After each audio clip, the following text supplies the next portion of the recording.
Guys, mga unta og bibingka. So yummy bibingka guys. O di ba? Bingkang pinaliki, budbud pinaggahi. So mga untag bibingka guys. Lami kay dukot-dukot guys. Init pa ni siya guys. Gani.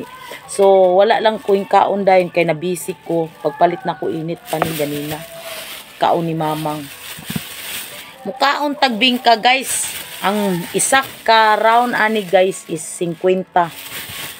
Kay kung mubalik na ta sa Bahrain, pagbalik natin sa Bahrain, hindi na natin makain yung dito pagkain sa Pinas, di ba?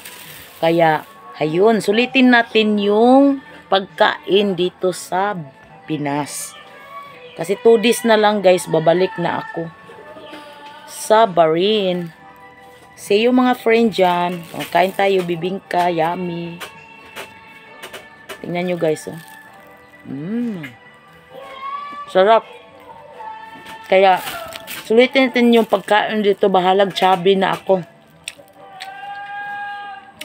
Kasi hindi na tayo makakain ng presno, di ba? Pagdating natin doon sa Bahrain, hindi natin to mahanap. Kaya, kainin natin yung gusto natin dito. Pagdating sa Bahrain, wala na. Sa Pinas lang ng maraming mga pagkain yung gusto natin. Kasi sa Bahrain, iba na. Hindi tayo makakain ng press. Hindi ba kalami sa bibingka guys, oh. Daliki-liki ang bingkang pinaliki. Yun lang, kain tayo.